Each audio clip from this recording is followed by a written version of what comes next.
I'm Atra Al-Nashar in Washington. President Trump putting pressure on the Federal Reserve to cut interest rates as he rolls out his sweeping tariff agenda that economists warn will increase prices on American consumers.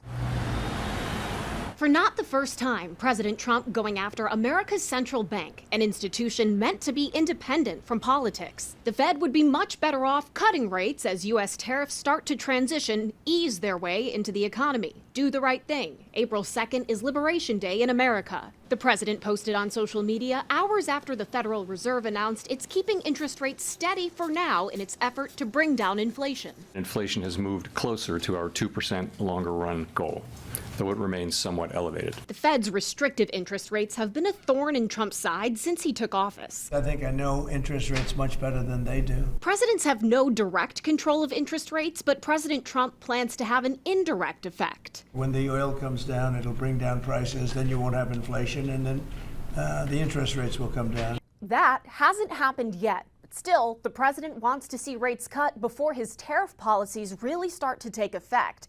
The vast majority of economists and executives predict tariffs will fuel inflation. Inflation was running around 2.5% for some time.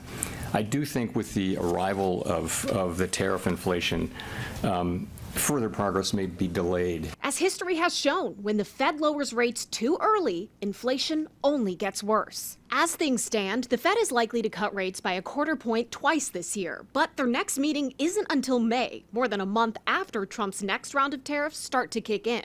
And rate cuts are never a sure thing. I mean, I don't know anyone who has a lot of confidence in their forecast. In the current situation, I just think uncertainty is remarkably high. Chair Powell and his colleagues lowering expectations for economic growth this year as expectations for near-term inflation rise. Over at the White House, the Trump administration vows tariffs will ultimately make America more prosperous by onshoring manufacturing. President Trump acknowledges there may be some economic disruption before that happens. In Washington, I'm Atra Al-Nashar reporting.